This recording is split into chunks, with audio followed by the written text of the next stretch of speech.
Cocoa ও cocoa তো আমাদের যাবি তো?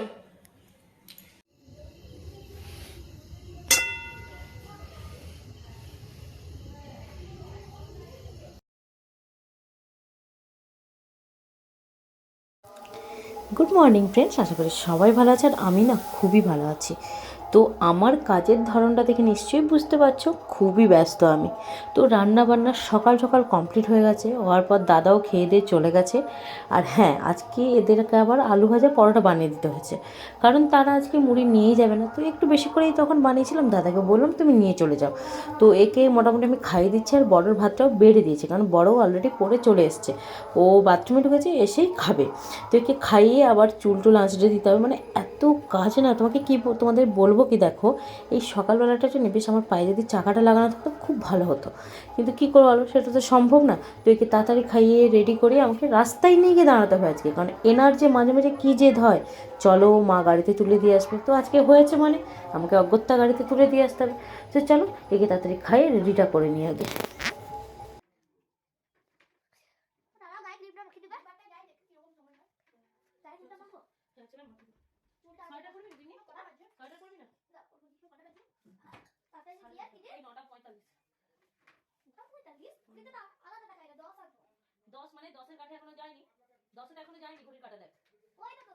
এখনো পৌঁছায়নি, যখন 10-এর ঘরে ঘড়ির কাটা যাবে আর 12টার ঘরে 12টার ঘরে দেখ, ছোট কাটা 10-এর ঘরে আর বড় কাটা 12 ঘরে যাবে, তখন হবে 10:30, তখন হবে 10টা। কেমন?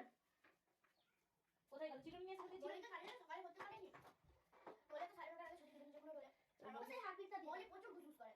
হ্যাঁ বলি বলছিল না, এই বিকাশ মনে করে করতে পারবে না। হ্যাঁ হ্যাঁ ওদের এদিকে বিকাশ মনে সামনে না, ওই জন্য না। কোন দিক থেকে আছে আসবে দাঁড়া।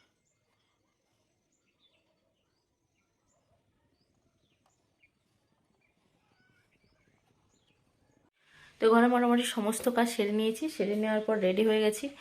তো এবারে জাস্ট টোটো আসার অপেক্ষা। তোমাদের তো বললাম বাপের বাড়ি যাব, একটু অঞ্চলে কাজ আছে বাপের বাড়িতে। তো চলো বেশি লেট করলে আপনি। আর এখানে দেখো বোনের না শাড়ি আর লেহেঙ্গাটা আমার কাছে পড়েছিল, তো নিয়ে নিয়েছি। ওর যদি কোনো বিয়ে বাড়ি পড়ে না, ওর খুব চাপ হয়ে যায়, তাই আবার কবে যাব কবে নিয়ে যাব, ওই জন্য ভাবলাম না নিয়ে নিয়ে ওকে আজকে দিয়ে দেবো জিনিসগুলো, তাই গুছিয়ে নিয়েছি। আর সেরকম কিছু আমি নিজের জন্য নিই, কারণ আমি তো একটু পরেই বাড়ি আসবো, মানে জাস্ট যাওয়া আর আসতে যেটুকু সময় লাগে আমার। তো চলো যাই, টোটোটা এখনও তো আসেনি, এলেই নিচে নেমে যাব।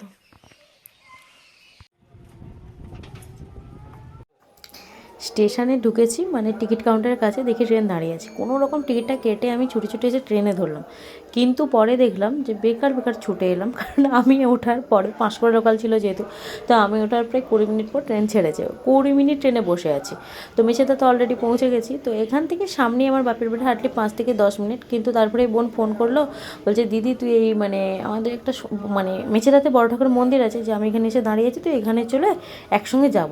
তো অজ্ঞতা পায়ে হেঁটে এখানে আসছি, বোনকে সাথে নিয়ে তারপর বাপের বাড়ি যাব।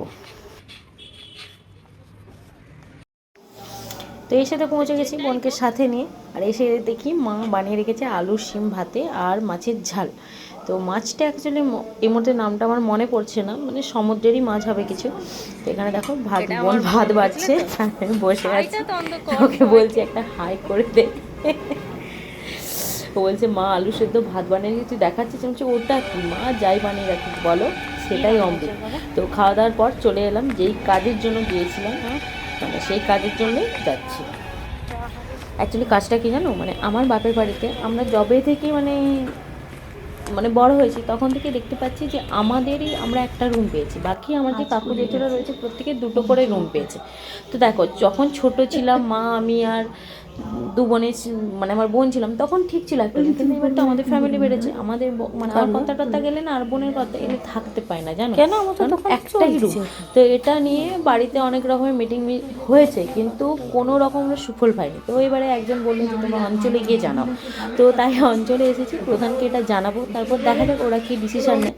তো দেখো আমরা কি মনে করি, সব যখন এতগুলো ভাই, তো সব ভাই একই রকম পাবে তাই না, একজন বেশি পাবে একজন কম পাবে, এটা তো হয় না বলো, তাই অঞ্চলে এসেছি। দেখি কি বলে, মানে অ্যাপ্লিকেশনটা জমা দিয়ে যাবো, তারপরে ওরা যা বলবে সেটাই হবে।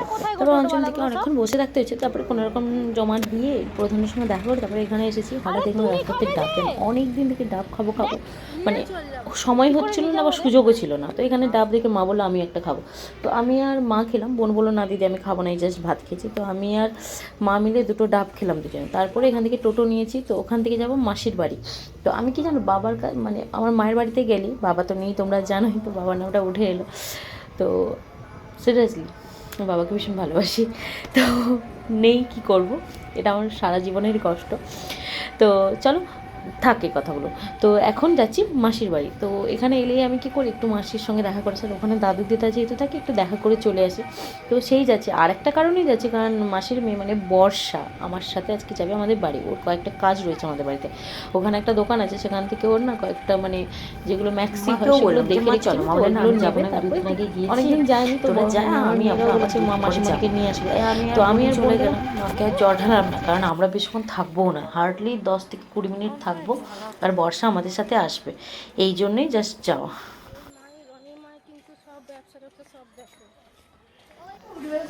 তো মাসির বাড়িতে চলে এসেছি। মাসি হলে যা বর্ষা উপরে আছে, আর মাসির নিচে অনেকের সঙ্গে বসে আছে, তাই আমরা আবার নিচে বসলাম, বর্ষার কাছে চলে এসেছি। আর ওপরে এসে দেখি এই বর্ষার জন্য বসে আছে। প্রথমটা একটু ঘি গেল জানো, তারপরে যা দেখলো চিনতে পেরে গেছে, ও চেনে আমাদেরকে ভালোভাবে। গেলেই তো আমি না আগে যখন যেতাম, এইবারটা অনেকদিন পরে গেলাম, আগে যখন যেতাম না পুরো সে আমার মানে গায়ে উঠে পড়বে, লম্বা হয়ে দাঁড়িয়ে পড়বে জানো তো আমাকে ধরে। তো অনেকদিন পরে গেছি, প্রথমটা একটু কেমন কেমন করছিল, তারপরে চলে এলো।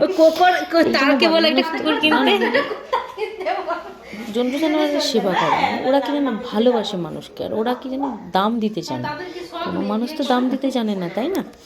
তো মোটামুটি গেলাম, অনেকক্ষণ বসলাম, ওর সাথে একটু খেললাম, আর ও আমাদের সাথে খেললো। বেশিক্ষণ তো বসবো না, তাই বর্ষাকে তাড়া দিচ্ছিলাম, যা না ভাই রেডি হয় তাড়াতাড়ি, আমার 2 মেয়ে সেখান থেকে অলরেডি 2-3 বার ফোন হয়ে গেছে জানো। ছোটো মেয়েটা খুব গন্ডগোল করে, বড় মেয়েটা তো কোনো চাপই নেই, ও খাবে দাবে পড়তে চলে যাবে, কিন্তু ছোটো মেয়ে এত জ্বালায়, ও ভদ্র চালাবে আর মা আমাকে ফোন করে রেখে যাবে। তো এই নিচে এলাম, মাসির সাথে একটু গল্প করতো, মাসি বলে তাহলে একটু পাঁপড় ভাজি চা করে, উনি মাসির চা করো না, জাস্ট ডাব খেয়ে এসেছে, তাই মাসির জোর করে তবু পাঁপড় ভাজলো, পাঁপড় টাপড়গুলো খেলাম, খেয়ে দিয়েই তারপরে আমরা বেরিয়ে এসেছিলাম।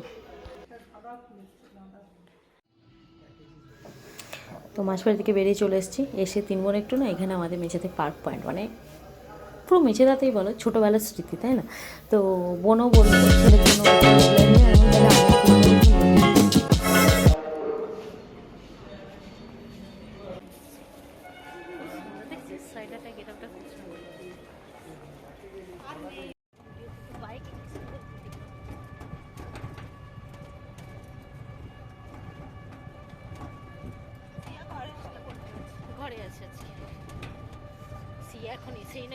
Good evening friends. তো তোমরা দেখেছিলে আজ আমি গিয়েছিলাম বাপের বাড়ি মায়ের সঙ্গে দেখা করতে, টুকটাক কাজও ছিল তাই গিয়েছিলাম। তো এই জাস্ট বাড়ি ফিরলাম, এসে সবার আগে সন্ধে টন্ধে দিলাম, তারপর না বোতলগুলো সব জল খালি ছিল, সকালবেলা যাওয়ার সময় ভরিনি, কারণ আমি সময় পাইনি কাজের এতে। তো তাই এসে জল টলগুলো ভরলাম, সন্ধে দিলাম, তারপরে দেখো এখানে এসে আমি অলরেডি চা বসিয়ে দিয়েছি। তো চা বসিয়ে দিয়েছি, আর এখান থেকে বোন নিয়ে এসছে তার বোনজিদের জন্য এই যে মোগলাই। তো মোগলাইটা রেডি করি প্লেটের মধ্যে, সবাই মিলেই খাবো, চায়ের সাথে একটু খেয়ে নেবো সবাই মিলে। তারপরে এখানে দেখো এই যে চিকেন রাখা আছে, তো চিকেনটা হবে, তার সাথে রুটি করব। তো চলো সবার আগে চাটা হয়ে গেলে না আমি চাটা খেয়ে নিই, তারপরেই বানাবো। আর রেস্টুরেন্টে এক কাপ চা খেয়েছি, কিন্তু আমার চা খেয়ে পোষায়নি, কারণ আমি একটু কড়া চা খাই, তো তাই বাড়িতে এসে আবার আমি চা বসিয়ে দিয়েছি। তো চাটা খাই, তারপরে রান্নার ব্যবস্থাটা করবো।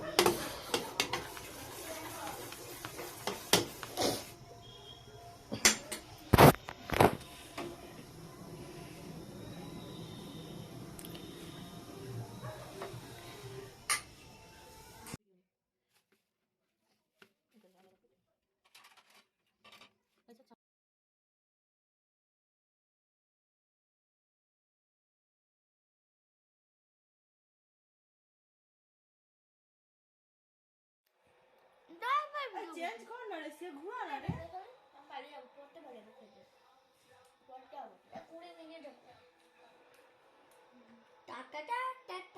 আরো আমি আওয়াজ করবো না, মুখে হাত চাপা দে। তো চাটা খাওয়া হয়ে গেছে। এখানে এসে দেখো উনুনটাও ধরেছে, কারণ উনুনটা ধরতে আমার সময় লাগে। তো আজকে ভাবছি উনুনেই চিকেনটা বানাবো, কারণ আমার কর্তামশাই না উনুনে বানানো চিকেনটা খেতে খুবই পছন্দ করে। তো এখানে দেখো মশলা টশলা রেডি করছি। তো সমস্ত মশলাগুলো রেডি হয়েছে, আলু কেটে নিয়েছি আর মাংসটাকে আমি নুন হলুদ মানে যা যা দিয়ে ম্যারিনেট করি করে নিয়েছি। আর এখানে দেখো আদা রসুন বাটা, আর এটাতে আছে গরম মশলা মানে গুঁড়ো করে নিচ্ছি হালকা, আর পেঁয়াজ টমেটো আর এই মশলা ডিপা টিপা রয়ে গেছে। আর এখানে অলরেডি কড়াইটা আমি বসিয়ে দিয়েছিলাম।